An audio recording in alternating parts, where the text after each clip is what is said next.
PMLN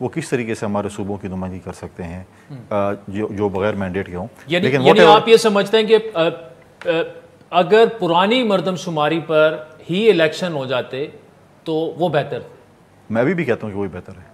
اچھا, میں کہتا ہوں کہ ابھی بھی یہ ہے ابھی تو سپریم کورٹ بار ایسوسیشن گئی ہوئی ہے نا, گئی ہوئی ہے. اور میں کہتا ہوں کہ اگر دیکھیں اگر بہت بھی جلدی ہے اور کروانا ہے تو کیا اس کے اوپر ہم اپنے الیکشن کمیشن اپنی ٹیم زیادہ نہیں بڑھا سکتی, ڈبل شفٹ میں کام نہیں کر سکتے ہیں؟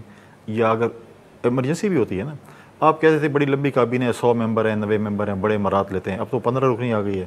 وہ جو مرات جو پہلی کابینہ والے لیتے تھے وہ ان کو دے دیں اور کہہ دیں کہ جو کام ہے اس کو ڈبل شفٹ میں آپ کر لیں اور جلدی ایمرجنسی میں 2 مہینے میں کر لیں. کیونکہ آپ دیکھیں 4 مہینے کا شیڈول ہے, اس کے بعد آپ جائیں گے کورٹس میں, جائیں گے اسٹے لیں گے, میں بولوں گا غلط ہے, آپ بولیں گے ٹھیک ہے, کوئی اور کیا بولے گا, تو یہ اور بھی آگے جائے گا. آپ کو خدشات کیا ہیں؟ ہمیں خدشات یہ ہیں کہ یہ چیزیں جو ہے یہ الیکشن اس وقت جو ہے اکنامیکل انسٹیبلٹی اور پولیٹیکل انسٹیبلٹی کا واحد حل یہ ہے کہ اس ملک میں جلد از جلد فری اینڈ فیئر الیکشنز ہوں. وہ تو ہیں, یہ جو ڈیلے ہے یہ آپ کو غیر ضروری لگ رہا ہے؟ غیر ضروری ہے, اور میں سمجھتا ہوں کہ اس سے اگر یہ ڈیلے, میں نہیں سمجھتا کہ 4 سے 6 مہینے, یہ زیادہ بھی جا سکتے ہیں, زیادہ بھی جا سکتے ہیں. عدالتوں میں چلے جائیں گے, اسٹے لے لیں گے. آپ کی پارٹی کا یہ خدشہ ہے جو سب کا تھا کہ جی شاید یہ 1 سال پہ یہ معاملہ چلا. دیکھیں آپ کو بھی پتہ ہے کہ میں جاؤں گا, مجھے اعتراض ہوگا ڈیلیمیٹیشن پہ, کدھر جاؤں گا؟ کورٹ جاؤں گا, کورٹ مجھے پیشی دے گی, آپ کو بھی دے گی, پورے پاکستان میں یہ کیسز ہوں گے. آپ مجھے بتائیں پہلے عدالتوں میں فیصلے جو ہے نا, آج تک جو پچھلے الیکشنز کے فیصلے تھے جو الیکشن ٹریبیونل کے تھے, آج تک سپریم کورٹ میں ان کے فیصلے نہیں ہوئے, 5 سال بھی گزر گئے. تو اگر عدالتوں میں اب چلا گیا تو پھر تو آپ سمجھیں کہ پھر یہ کونڈی صاحب, آپ جس حکومت کا حصہ تھے, یہ آخری دنوں میں سارے فیصلے انہوں نے کیے ہیں. میں سمجھتا ہوں بذات خود کہ یہ فیصلہ نہیں کرنا چاہیے تھا, غلط تھا. اچھا, اگر کرتے بھی صحیح, اس کے اندر ایک شک رکھتے کہ ٹھیک ہے ہم نے کر لیا ہے, لیکن جو نیکسٹ گورنمنٹ الیکشن کے بعد آ رہی ہے اس کو چاہیے کہ اس ڈیلیمیٹیشن شروع کریں. اب یہ کیا ہے, ٹھیک ہے ہم نے اس کو کیا, لیکن یہ کوئی کانسٹیٹیوشنلی اس پہ بائنڈ نہیں ہے. ہاں ڈیلیمیٹیشن اس وقت کریں جب آپ سیٹیں بڑھا رہے ہیں. آپ سیٹیں بھی نہیں بڑھا رہے, سیٹیں صوبوں میں نہیں بڑھیں گی کیونکہ آپ کے لیے کانسٹیٹیوشنل امینڈمنٹ چاہیے. اگر اسمبلی ہوتی بھی سی پھر بھی نہیں بڑھتی.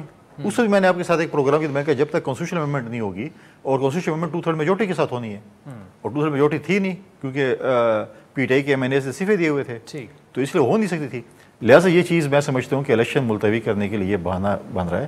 ہم کہتے ہیں کہ یہ آئین میں یہ نہیں ہے, اس کو فی الحال پینڈنگ کر دیں, الیکشنز کرا لیں, اس کے بعد جو اگلی حکومت آتی ہے وہ ڈیلیمیٹیشن کریں. اور کیا نون لیگ اگر آپ کا اس پہ ساتھ نہیں دیتی, آپ کا موقف پھر بھی یہی رہے گا؟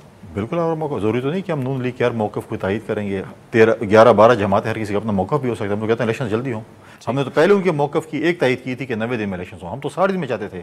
PDM کی جماعتیں چاہتی تھی کہ جی نہیں ہمیں 90 دن چاہیے. ہم نے کہا آپ کو 90 دن آپ کے لیے ٹھیک, لیکن اب یہ تو نہیں ہے کہ وہ کہیں کہ جی 90 سے 180 ہو گئے, 380 بھی ہو سکتے ہیں. تھوڑا صبر کریں, انشاءاللہ ٹھیک ہو جائے گا. Faisal Karim Kundi sahab, thank you so much for joining اس. ناظرین, پیپلز پارٹی کا موقف کلیئر کٹ موقف فیصل کریم کنڈی صاحب نے دیا. بریک کے بعد سابق وفاقی وزیر اور نون لیگ کے سیکرٹری جنرل احسن اقبال صاحب ہمیں جوائن کریں گے, ہمارے ساتھ رہیے. ویلکم بیک ناظرین. بڑا کلیئر کٹ موقف پیپلز پارٹی کا آگے. آج جو الیکشن کمیشن نے فیصلہ کیا, ڈیجیٹل مردم شماری کے تحت انتخابات ہوں گے, اور یہ معاملہ چلا گیا تقریباً مڈ دسمبر تک. اس کا مطلب کہ فروری سے پہلے تو الیکشن ہو ہی نہیں سکتے. نون لیگ کے سیکرٹری جنرل سابق وفاقی وزیر احسن اقبال صاحب ہمارے ساتھ موجود ہیں. احسن اقبال صاحب, اب آپ کیا کہہ رہے ہیں, کیونکہ پیپلز پارٹی تو کہہ رہی ہے کہ یہ غیر ضروری طور پر انتخابات ڈیلے کرنے کی ایک سازش لگ رہی ہے, اور شاید مدت جو ہے الیکشن ڈیلے ہونے کی یہ مزید بڑھ سکتی ہے, ایسا نہیں ہونا چاہیے, فوراً انتخابات کروائے جائیں 90 روز میں. آپ کیا کہیں گے سر؟ تو عادل یاد ہوگا کہ میں نے تو آج سے تقریباً 8-10 مہینے پہلے یہ کہا تھا کہ پی ٹی آئی کی حکومت 13 جنوری 2022 کو کاؤنسل آف کامن انٹرسٹ میں یہ فیصلہ کر کے گئی تھی کہ جو 7ویں مردم شماری ہے, جو ہی یہ مکمل ہو اس کو الیکشن کمیشن کو سبمٹ کیا جائے تاکہ آئندہ عام انتخابات نئی مردم شماری کے مطابق ہوں. اور جب آپ نئی مردم شماری کو نوٹیفائی کرتے ہیں تو آئینی طور پہ الیکشن کمیشن پابند ہو جاتا ہے کہ وہ اس نئی مردم شماری کی روشنی میں حلقہ بندی کی ایکسرسائز شروع کرے. پھر ان کے پاس چوائس نہیں ہے کہ انہوں نے اسے نظر انداز کرنا ہے یا اس کے ساتھ کیا کرنا ہے. الیکشن کمیشن آئین پاکستان کے تحت پابند ہے کہ جب نئی مردم شماری نوٹیفائی ہو جائے تو وہ حلقہ بندی کو اس مردم شماری کے روشنی میں اثر نو کرے. تو یہی وہ پروسیس ہے جس کا الیکشن کمیشن نے آغاز کیا. لیکن یہ ضرور ہم سب کی خواہش ہے کہ یہ حلقہ بندی کا عمل جتنا بھی جلد از جلد کیا جا سکے اسے کیا جانا چاہیے، کیونکہ آئین اپ ٹو 4 months کہتا ہے کہ 4 ماہ کے اندر اندر اسے ہونا چاہیے، اور اس کے بعد پھر الیکشنز ہونے چاہیے. اور میں سمجھتا ہوں کہ اب اس میں زیادہ التوا کی اس لیے گنجائش نہیں کہ مارچ کے مہینے میں سینٹ کے الیکشن شیڈیولڈ ہوتے ہیں. تو اگر یہ عمل اس سے پہلے فروری سے پہلے مکمل نہیں ہوتا تو ایک نیا آئینی قضیہ کھڑا ہو جائے گا کہ آپ سینٹ کے الیکشن بھی نہیں کر سکیں گے. تو اس لیے مجھے امید ہے کہ انشاءاللہ یہ جو ایک ٹائم فریم ہے حلقہ بندی کا، اس کے ساتھ فروری کے اندر کوئی انتخابات کا اعلان ہو جائے گا اور اس شیڈیول کے اندر ہی انتخابات ہو جائیں گے. پاکستان کو الیکشن کی اس لیے بھی ضرورت ہے کہ ہمیں ایک سٹیبل 5 سال کے مینڈیٹ کی حکومت درکار ہے کہ جو ملک کے اندر جو سٹرکچرل ریفارمز ہیں، معاشی ریفارمز ہیں، ان کو پوری فوکس کے ساتھ اور پورے تندہی کے ساتھ ان پر عمل کرے. چونکہ اگر ہم نے یہ ریفارمز نہ کی تو جس ہم اقتصادی بحران سے نکلے ہیں اس میں دوبارہ واپس جا سکتے ہیں.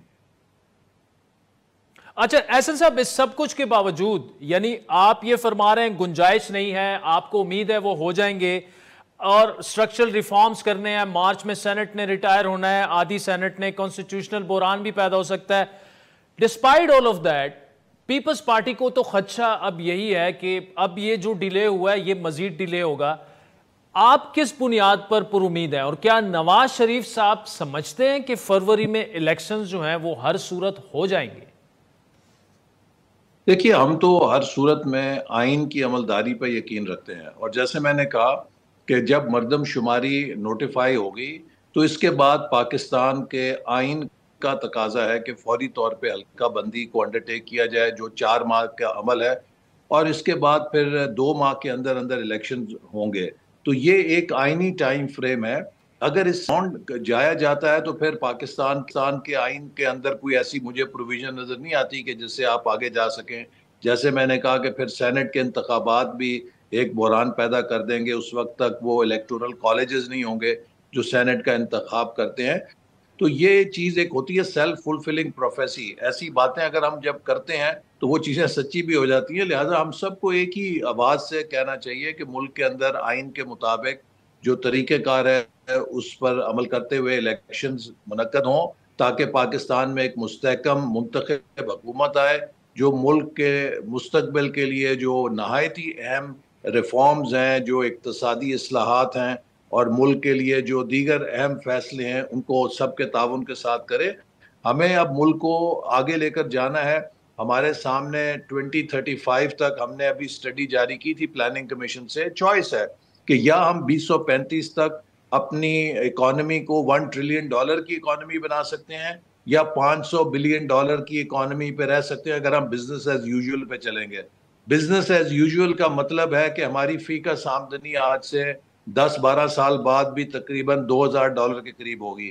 لیکن اگر ہم نے ایک فاسٹ گروتھ ٹریک لے لیا تو ہم اپنی فی کس آمدنی $4000 تک لے کے جا سکتے ہیں. یہ چوائس ہے کہ ہم کس طریقے سے آگے بڑھیں گے. نیشنز کے پاس، افراد کے پاس ان کی تقدیر ان کے فیصلوں میں ہوتی ہے. تو ہم سب کو صحیح فیصلے کرنے چاہیے. ملک کے اندر انتخابات آئین کے مطابق ہوں، اور قوم جو ہے ایک مستحکم حکومت لائے، ایک ایسی حکومت لائے جو اس بحالی کے عمل کو اور اس ایجنڈے کو جس کے لیے ہم نے محنت سے رخ کو ٹھیک کیا آگے لے کے چلے. 2018 کی طرح وہ سارے عمل کو ڈسرپٹ نہ کرے، یو ٹرن نہ لے. سی پیک کا ایک نیا مومنٹم بن رہا ہے. SIFC کے ذریعے ہمارے جو برادر ممالک ہیں خلیج میں، اندر ایک بڑا سینٹیمنٹ پیدا ہوا ہے. آج پاکستان کے بارے میں ایک بلش دوبارہ انویسٹر کمیونٹی ہو رہی ہے کہ پاکستان میں billions of dollars CPEC phase 2 میں جائیں گے، SIFC کے تحت جائیں گے. تو اس سفر کو ہمیں آگے اگر جاری رکھنا ہے تو اس کے لیے ہمیں کنٹینیوٹی کی ضرورت ہے. لیکن احسن صاحب، یہ جو خدشات ہیں، پیپلز پارٹی آپ کی اتحادی جماعت رہی ہے، CCI کی میٹنگ میں اس وقت کے وزیر اعلیٰ مراد علی شاہ بھی تھے، لیکن اب تو وہ جو کلیئر کٹ جس خدشات کا اظہار کر رہے ہیں، کیا نواز شریف صاحب، میں پھر یہ ریپیٹ کروں گا، میں اس لیے پوچھ رہا ہوں، کیا اگر تو وہ سرٹن ہیں اور وہ نیکسٹ منتھ جس طرح بتا رہا ہے وہ آ رہے ہیں، تو کسی وجہ سے وہ سرٹن ہوں گے کہ الیکشنز ہو رہے ہیں، یہ جو یقین ہے یہ کہاں سے آ رہا ہے جو پیپلز پارٹی کو نہیں ہے لیکن نون لیگ ابھی بھی سمجھتی ہے کہ الیکشنز جو ہیں وہ ہو جائیں گے؟ دیکھیے، میرے خیال میں کہ اس میں کسی تجزیے کی ضرورت نہیں ہے. ہر کسی کو بخوبی اندازہ ہے کہ پاکستان کے جو مسائل ہیں اس میں کسی قسم کا جو کیئر ٹیکر سیٹ اپ ہے، چاہے اس میں آپ دنیا کے قابل ترین لوگ بٹھا دیں، چاہے دنیا کے سارے نوبل انعام یافتہ مشیر لا کے بٹھا دیں، کیئر ٹیکر سیٹ اپ کے اوپر بے یقینی کے، انسرٹنٹی کے بادل چھائے رہتے ہیں، اور کبھی کوئی انویسٹر ان کے ساتھ لانگ ٹرم بیسس کے اوپر بات چیت نہیں کر سکتا، کیونکہ وہ یہی سوچے گا پتہ نہیں یہ 6 مہینے ہیں، سال ہیں، 1.5 سال ہیں، 2 مہینے ہیں، کتنا عرصہ ہے. تو پاکستان کو ایک 5 سال کے مینڈیٹ کی حکومت کی ضرورت ہے، منتخب حکومت کی ضرورت ہے جو اقتصادی بحالی کے عمل کو آگے لے کر جا سکے. اس پہ چوائس نہیں ہے.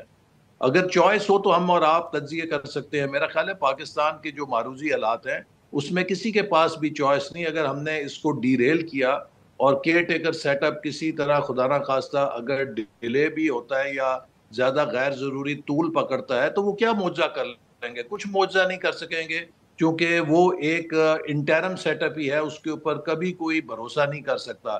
تو پاکستان کے لیے ایک مستقل بنیاد پر ایک منتخب حکومت کا آنا جو فل مینڈیٹ کے ساتھ آئے، اس کی اقتصادی بحالی کے لیے اور اقتصادی مستقبل کے لیے ناگزیر ہے. ٹھیک. ایسے صاحب، نواز شریف صاحب کی واپسی کے حوالے سے سٹیٹمنٹ، اور میری خود ان کی فیملی کے قریبی ذرائع سے ان کے صاحبزادے حسین نواز سے بات ہوئی 2 دن پہلے. انہوں نے اس کی تصدیق کی کہ یہ فیصلہ ہو چکا ہے کہ سپٹمبر میں انہوں نے آنا ہے. تاریخ کا ابھی فیصلہ نہیں ہوا. کیا انہیں اگر وہ مزید ڈیلے کر دیتے ہیں واپسی تو نون لیگ کی سیاست جو کہ پچھلے 16 مہینوں میں آپ نے جو فیصلے کیے اس میں کوئی دو رائے نہیں کہ کافی نقصان پہنچا، پولیٹیکل کاسٹ آپ نے اس کی پے کی، اگر نواز شریف صاحب مزید تاخیر کرتے ہیں آنے میں تو اس وقت جو حالات ہیں آپ کی پارٹی کو مزید سیاسی نقصان پہنچے گا؟ آپ ایگری کرتے ہیں اس سٹیٹمنٹ سے؟ دیکھیے، پہلی بات میں آپ کو یہ بتاؤں کہ جو ہمارا ووٹر ہے اس کو بالکل یقین ہے اور اس کو معلوم ہے کہ جو مسلم لیگ نون نے اس مشکل حالات میں ملک کو سنبھالا، اس تباہی کا ذمہ دار کون ہے. عمران نیازی صاحب جو ملک کے اندر ناتجربہ کاری سے، اناڑی پن سے ملک کی تباہی کر کے گئے، سی پیک کو تباہ کیا، اور ملک کے اندر سوائے انہوں نے انتقامی کارروائیوں کے 4 سالوں میں کوئی ترقی کا منصوبہ نہیں چلایا اور ایک دیوالیہ معیشت چھوڑ کر گئے. اس بارے میں کم از کم مسلم لیگ نون کا ووٹر جو ہے وہ کنفیوز نہیں ہے. اور مسلم لیگ نون کا ووٹر یہ بھی جانتا ہے کہ ہم نے 14-16 مہینوں کے اندر ملک کو ٹرن اراؤنڈ کیا ہے. میرے پاس ایک صاحب دبئی سے تشریف لائے، وہ سینئر انویسٹمنٹ کنسلٹنٹ اور ایکوٹی مینیجر ہیں فنڈ کے. انہوں نے کہا کہ آج سے 16 ماہ پہلے انویسٹمنٹ سرکلز میں یہ بات ہوتی تھی کہ پاکستان کتنی دیر میں ڈیفالٹ کرے گا. آج وہ کہتے ہیں کہ انہی انویسٹمنٹ سرکلز میں جو پاکستان کے حوالے سے بات ہو رہی ہے وہ یہ ہو رہی ہے کہ SIFC کے تحت خلیجی ممالک سے کتنے ارب ڈالر جائیں گے، سی پیک 2 کے تحت چین پاکستان میں کتنی سرمایہ کاری کرے گا. تو پاکستان کا نیریٹو الحمدللہ ان 16 مہینوں میں ہم نے بدلا ہے. ملک کے اندر انفلیشن کی مشکلات کا ہمیں سامنا ہے، اور اس کی بڑی وجہ یہ ہے کہ یہ وہ IMF پیکج ہے جس کے اوپر عمران خان صاحب سرنڈر کر کے گئے تھے. آج وہ قوم کو بڑی پیغامات دے رہے ہیں کہ جی آزادی کے لیے، غیرت کے لیے کھڑے ہو جاؤ. تو عمران خان صاحب کی غیرت اس وقت کدھر سیر کرنے گئی ہوئی تھی جب وہ IMF کے آگے جو ہے سرنڈر کر گئے تھے اور انہوں نے قلم اپنا ان کو دے دیا تھا کہ جو شرائط لکھنی ہے وہ لکھ دیں اور میرے لیے قبول ہیں. اور آج انہی شرائط کو ہم پورا کر رہے ہیں جو عمران خان صاحب IMF کے ساتھ ایگری کر کے گئے تھے اور جس کی قیمت ہم ملک کی خاطر ادا کر رہے ہیں. تو یہ بات ہمارے ووٹر کو پتہ ہے اچھی طرح، اور میرا خیال ہے کہ آپ سب میڈیا میں بھی ان چیزوں پہ بحث کرتے ہیں. لوگ باخبر ہیں، لوگ بے خبر نہیں ہیں. ٹھیک ہے. ایسے سب کیئر ٹیکر کابینہ آپ کے سامنے ایک تو آ گئی ہوگی، کیا آپ سے کچھ اس میں مشاورت ہوئی مسلم لیگ نون سے؟ اور دوسرا آپ کے خیال میں کیسی ہے آپ کا کمنٹ اس پر؟ تقریباً 18 لوگ ہیں. دیکھیے مجھے زیادہ ابھی نہیں معلومات، چونکہ میں اس وقت چین کے اندر ہوں، ایک کانفرنس میں آیا ہوا ہوں، لیکن ہمارا اس معاملے میں کوئی دخل نہیں. یہ وزیر اعظم جو انوار الحق کاکڑ صاحب ہیں اور ان کے رفقا کا مشاورت سے انہوں نے کی ہوگی. بظاہر جو میں نے یہاں پر میڈیا کے ذریعے ابھی چند نام دیکھے ہیں وہ تو غیر جانبدار قسم کے لوگ ہیں، اور میرا خیال ہے کہ ایک صحیح جو نگران غیر جانبدار سیٹ اپ ہو سکتا ہے اسی کی نشاندہی ہوتی ہے. تو میں امید کرتا ہوں کہ یہ کابینہ اور وزیر اعظم جو ان کا بنیادی فرض ہے کہ ملک کے اندر آزاد، شفاف، منصفانہ انتخابات کر کے اپنا آئینی کردار بر وقت پورا کرتے ہوئے یہ تاریخ میں سرخرو ہوں.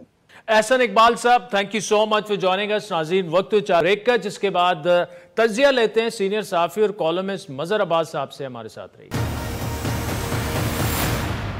ویلکم بیک ناظرین. انتخابات ڈیلے ہو چکے ہیں، کیئر ٹیکر کابینہ جو ہے وہ بن چکی ہے 18 رکنی، اور ملک بظاہر تو چل رہا ہے. لیٹس سی کہ کس طرف معاملات جائیں گے، لیکن اس پر گفتگو ہو رہی ہے. پیپلز پارٹی کی آج آپ نے گفتگو سنی.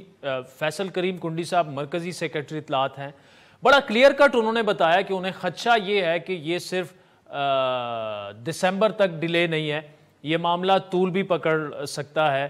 لیکن پھر سوال یہ پیدا ہوتا ہے کہ جاتے ہوئے جس حکومت میں پیپلز پارٹی شامل تھی، جو فیصلے انہوں نے کیے، خصوصاً جو مشترکہ مفادات کونسل کا اجلاس تھا، اس میں وزیر اعلیٰ سندھ شریک تھے.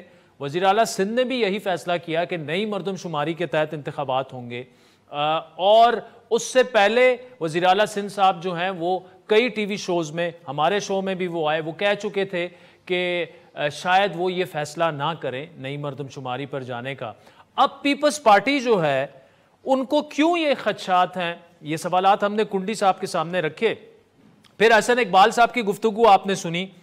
وہ انہیں امید ہے کہ الیکشنز فروری میں ہو جائیں گے، اور احسن اقبال صاحب کی آپ نے گفتگو جو سنی، انہوں نے یہ بھی کہا کہ کوئی گنجائش نہیں ہے ضرورت غیر ضروری تاخیر کی، پاکستان افورڈ نہیں کر سکتا اگر ایسا ہوا الیکشن میں. لیکن وثوق سے وہ یہ نہیں کہہ سکتے کہ انتخابات جو ہیں وہ فروری میں بھی ہو جائیں گے یا نہیں.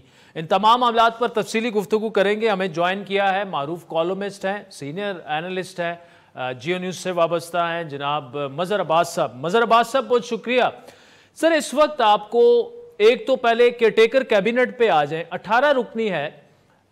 کیا آپ سمجھتے ہیں کہ یہ جتنا بھی عرصہ ہے، 3 مہینے ہے، 5 ہے، 6 ہے، سال ہے، جتنا بھی ہے، آپ اس کابینہ کی سلیکشن کو کیسے دیکھ رہے ہیں؟ ساری چیزیں ہم ایک ایسے سال میں کر رہے ہیں جو آئین کی 1973 کے آئین کی 50واں سال ہے، اور جس طریقے سے ہم آئین کو روند رہے ہیں میرا خیال ہے انتہائی شرمناک ہے. ابھی آپ نے فیصل کنڈی صاحب کا بتایا، احسن اقبال صاحب کا بتایا. میرا خیال ہے پی ڈی ایم کی کوئی جماعت بھی جو کچھ ہو رہا ہے اس سے بری الذمہ نہیں اپنے آپ کو کر سکتی. لگتا یہ ہے کہ آج ویسے بھی 17 اگست ہے، تو لگتا یہ ہے کہ جنرل ضیاء کا جو 90 ڈیز کے وعدے تھے وہ اب پی ڈی ایم کے بھی 90 ڈیز کے وعدے جو ہے وہ نظر آ رہے ہیں. الیکشن فروری میں ہو، الیکشن دسمبر میں ہو، الیکشن اگر نومبر میں نہیں ہوتا تو یہ آئین کی کھلم کھلا خلاف ورزی ہے.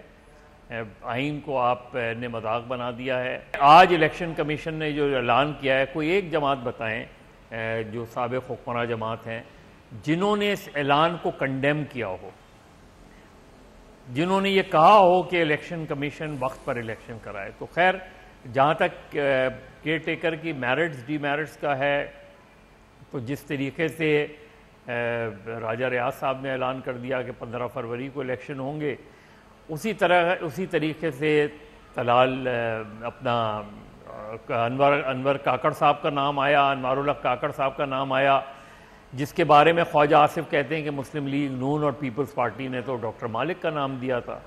اب آپ اس میں آپ دیکھیں کہ یہ پورا جو چیزیں آ رہی ہیں سامنے، اس سے کیا ظاہر ہو رہا ہے کہ سابق وزیر اعظم شہباز شریف جو ہے وہ سائن کر رہے ہیں انوار الحق کاکڑ صاحب کے وزیر اعظم بننے پر. اور مسلم لیگ نون کے رہنما خواجہ آصف صاحب کہہ رہے ہیں کہ پیپلز پارٹی، اور انہوں نے تو یہ نام پریزنٹ کیا تھا. تو میرے خیال میں ہم نے مذاق بنا دیا، پورے ایک سسٹم کو مذاق بنا دیا. ویسے جو تنقید کرنے والے ہیں وہ تو ظاہر ہے کہتے ہیں کہ یہ ہمیشہ سے ہی مذاق تھا سسٹم، لیکن اب واقعی ہم نے مذاق بنا دیا ہے. اب آپ 3 مہینے کا اگر لے لیں، 6 مہینے کا لے لیں، میکسیمم سب سے امپورٹنٹ رول ہوگا ظاہر ہے شمشاد اختر صاحبہ کا. جو صورتحال بن رہی ہے اس میں آگے چل کے اور کتنا پیٹرول مہنگا ہوتا ہے، اور کتنی معاشی صورتحال میں بہتری آتی ہے یا بدتری آتی ہے، ایک وہ لے لیں. دوسرا آپ امپورٹنٹ منسٹری ظاہر ہے فورن منسٹری ہے. جو چیز اس وقت ہمارے ریجن میں بھی ہو رہی ہے، ایک طرف ایران اور سعودی عرب جو ہے ان کے مذاکرات ہو رہے ہیں، ایرانی فورن منسٹر ادھر پہنچ رہے ہیں، یہ ساری چیزیں. پھر سی پیک کے حوالے سے تو فورن منسٹر کا ایک امپورٹنٹ ہمیں رول نظر آ سکتا ہے. پھر ہمارے اپنے میڈیا کے اس میں دیکھ لیں آپ، جو انفارمیشن منسٹر بنے ہیں. ابھی میں دیکھ رہا تھا، مجھے نہیں پتا وہ کتنی کریکٹ ہے خبر، کہ کل جو صدر صاحب نے 13 بل واپس کیے ہیں ان میں 2 میڈیا ریلیٹڈ بلز ہیں، جن میں ایک جرنلسٹ پروٹیکشن بل واپس اس پہ سائن کیے بغیر واپس کر دیا گیا ہے جو خبر آئی ہے، اور دوسرا نیوز پیپر رجسٹریشن والا وہ ہے. تو پتہ نہیں ہم نے کیوں ہمارے دوستوں نے صدر کو مبارکباد دی کس بل پہ سائن کرنے پہ. پیمرا پہ ٹھیک ہے، ہماری ایک جوائنٹ جو بھی تھی انہوں نے اپنا ایک موقف کیا، میں تو اس سے اختلاف کرتا ہوں، کیونکہ میں سمجھتا ہوں کہ اس میں اور بھی بہت سی چیزیں تھیں جہاں میڈیا ورکرز کی بات ہوئی تھی کہ ان کی تنخواہوں کا مسئلہ کافی حد تک، لیکن اگر میڈیا سروس اسٹرکچر ہوتا تو اور بھی بہتر ہوتا. پیمرا قطعی طور پہ آٹونومس نہیں ہے، آٹونومس کی طرف ہم جا سکتے تھے، بدقسمتی سے نہیں گئے ہم پیمرا کو ایک آٹونومس باڈی بنا پائے. منسٹری آف ڈیفنس عام طور پہ ویسے ہی بہت زیادہ افیکٹو نہیں ہوتی ہمارے یہاں، لیکن ظاہر ہے ایک ریٹائرڈ لیفٹیننٹ جنرل کو لایا گیا ہے ان کا. لیکن اس کے باوجود بھی میں سمجھتا ہوں اگر 18 رکنی کابینہ ہے، سرفراز بگٹی صاحب کا امپورٹنٹ رول ہوگا بلوچستان کے کانٹیکس میں، ایون ادروائز بھی انٹیریئر منسٹر. لیکن پوری اگر ہم دیکھیں تو میرے خیال میں 8 سے زیادہ بڑی کابینہ نہیں ہونی چاہیے تھے.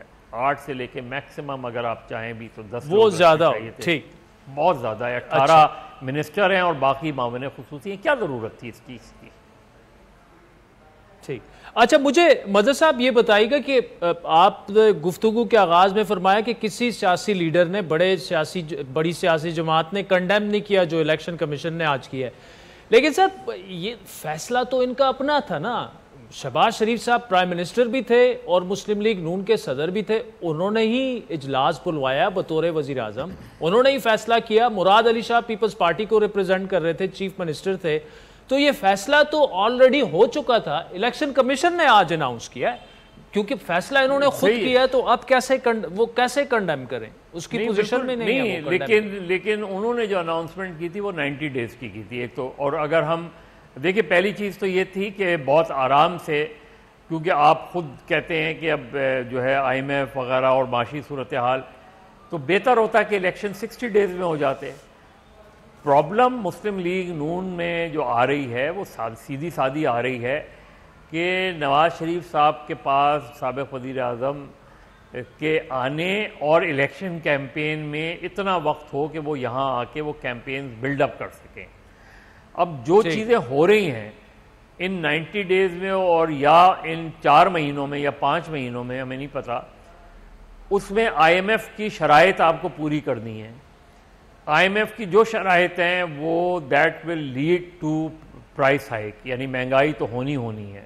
پیٹرول کی پرائسز اور اوپر جانی ہیں، بجلی کی پرائسز اور اوپر جانی ہیں، گیس کی پرائسز اور اوپر جانی ہیں.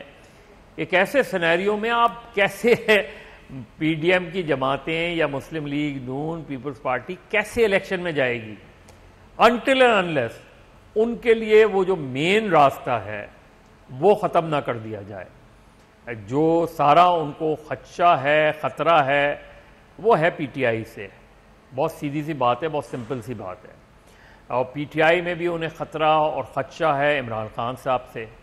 عمران خان صاحب اگر الیکشن ریس میں رہتے ہیں تو مجھے نہیں لگتا نواز شریف صاحب واپس آئیں گے. میں بہت ہی ذمہ داری سے یہ بات کہہ رہا ہوں, کیونکہ اگر عمران خان فیلڈ میں ہوتے ہیں تو انہوں نے یہ اناؤنس کیا ہے کہ جہاں سے نواز شریف الیکشن لڑے گا وہاں سے وہ لڑیں گے. اب وہ ڈسکوالیفائی ہیں نہیں, لیکن مظہر صاحب اس میں ٹھیک ہے اگر وہ ریس میں رہتے ہیں, لیکن کیا آپ کو ریئلسٹکلی لگتا ہے کہ وہ ریس میں رہیں گے؟ مطلب سب سے کمزور مقدمے میں تو وہ جیل میں چلے گئے, نااہل ہو گئے. ابھی تو سائفر والا معاملہ ہے, 9 مئی والا معاملہ ہے, باقی 3-4 ایسے کیسز ہیں, 190 ملین پاؤنڈ ملک ریاض صاحب والا معاملہ ہے. تو مجھے تو کم از کم وہ ریس میں رہتے دکھائی نہیں دے رہے. وہ اسی طرح ڈسکوالیفائی اور شاید جیل میں.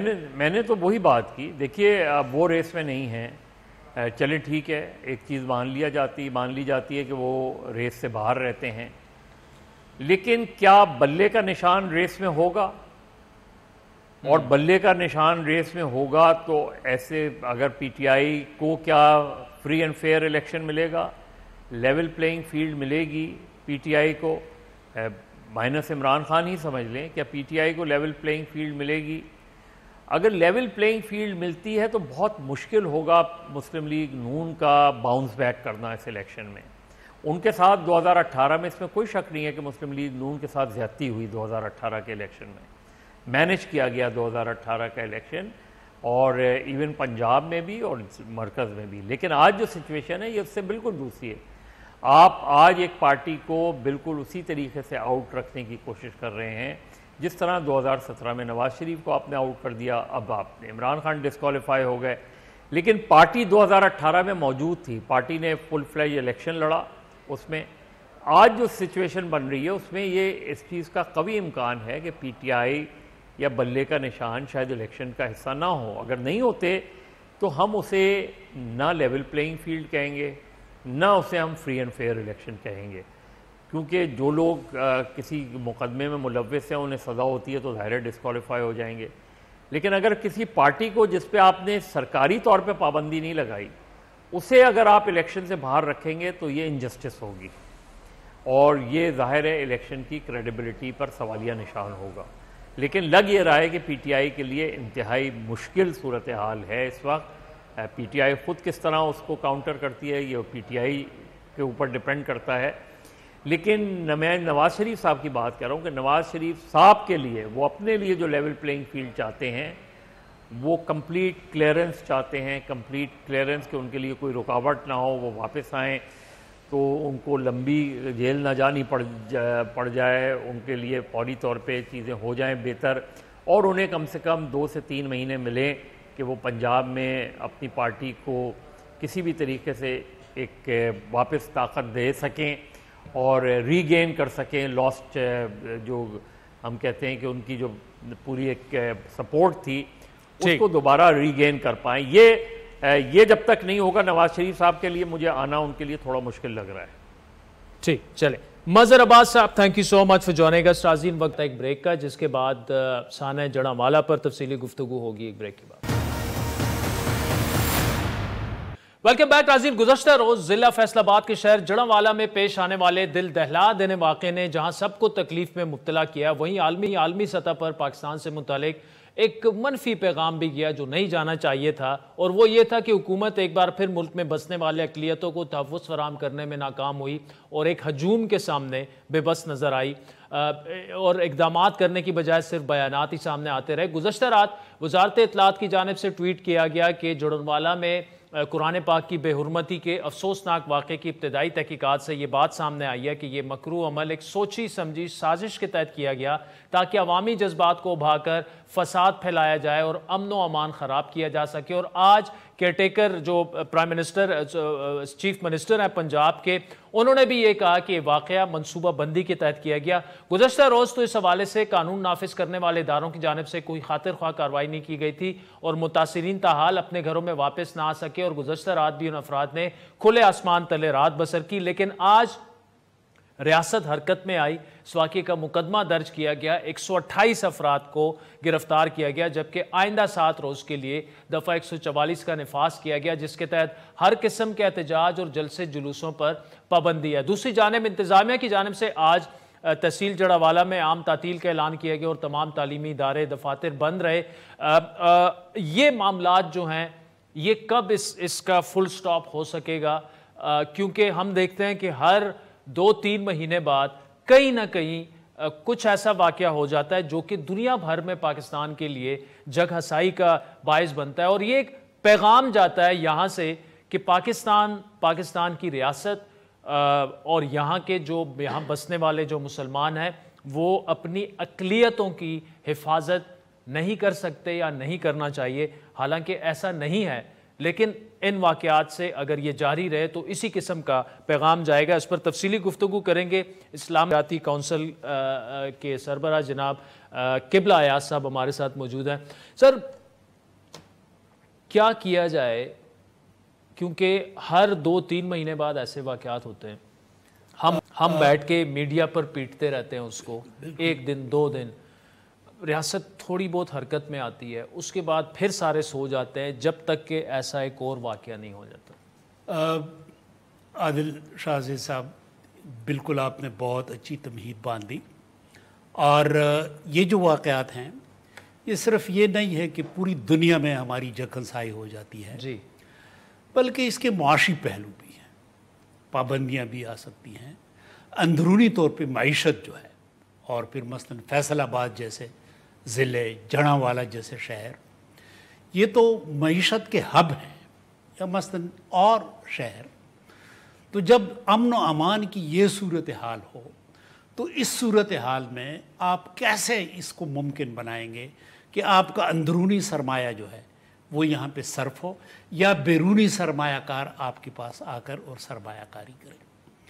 جس طریقے سے آپ نے بتایا کہ یہ کوئی ایک منصوبہ بندی ہے, یقیناً منصوبہ بندی ہے, لیکن جب منصوبہ بندی ہے تو آخر ہم کب تک سوئے رہیں گے؟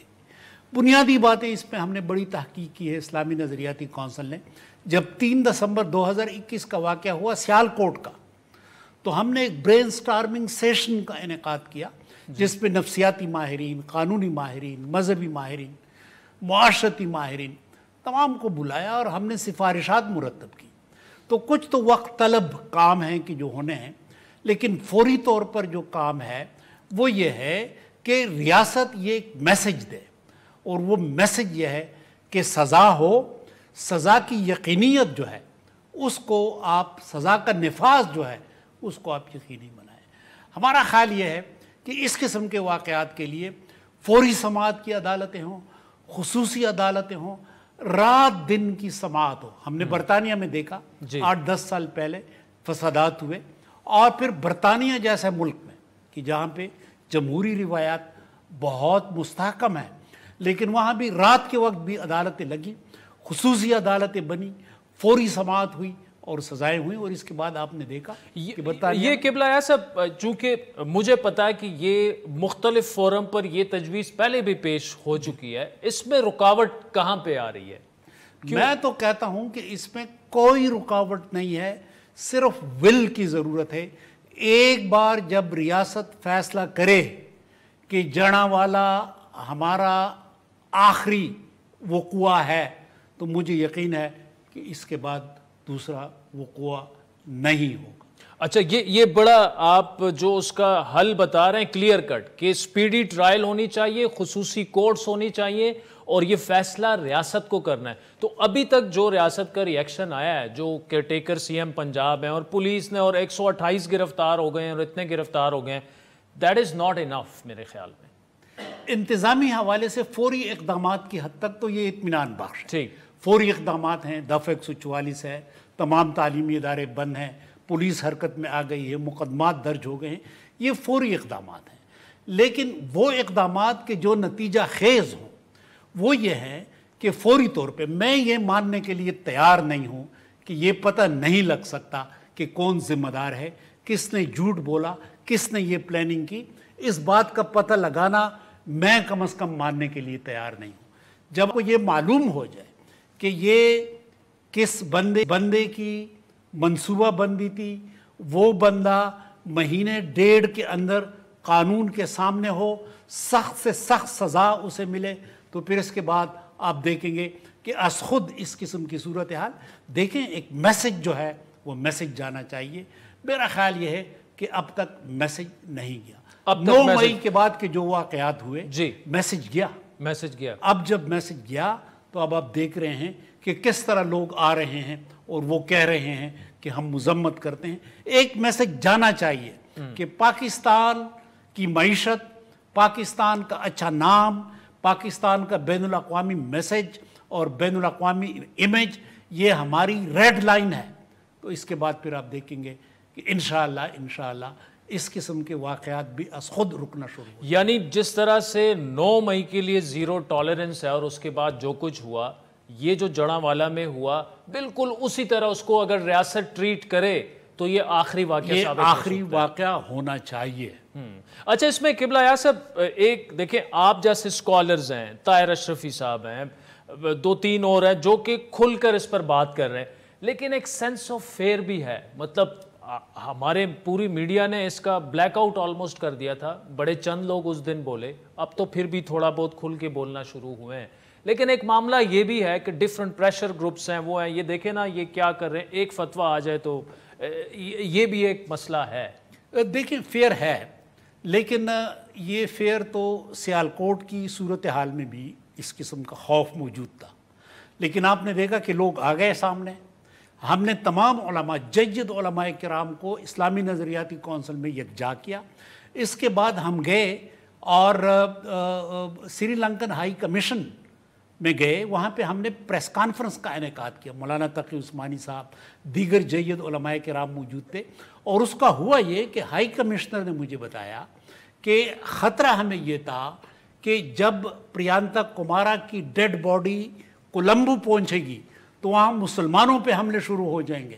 لیکن آپ کی آمد اور آپ کی پریس کانفرنس مسلسل 2 دنوں تک سری لنکن چینلز پہ چلتی رہی، اور وہاں پہ لوگوں کے جذبات کے اندر جو اشتعال تھا وہ اشتعال ختم ہو گیا، اور مسلمانوں کی جان اور مال وہاں پہ ان کی حفاظت ہوئی. تو میں سمجھتا ہوں کہ ایک بار اگر ہم یکجا ہو کر آگے آئیں تو اندر سے ایک بہت بڑی سپورٹ موجود ہے. ہمارا عام آدمی جو ہے وہ اس قسم کی صورتحال سے خوش نہیں ہے.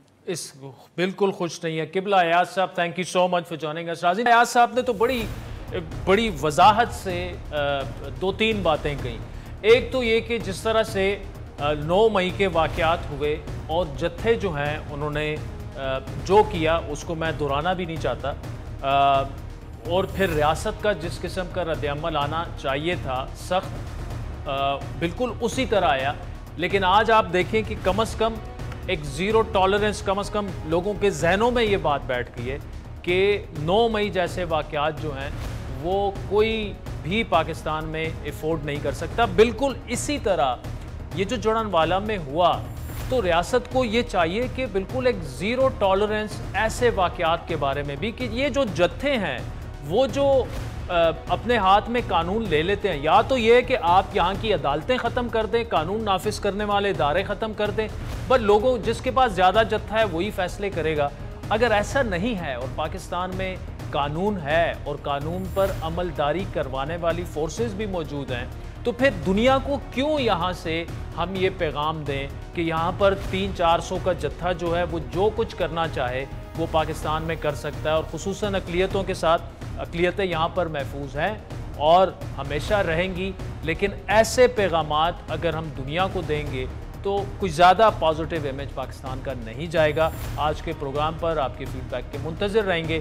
ہمارا ٹویٹر ہینڈل ہے @عادل شاہ زیب. اجازت دیجیے، خدا حافظ.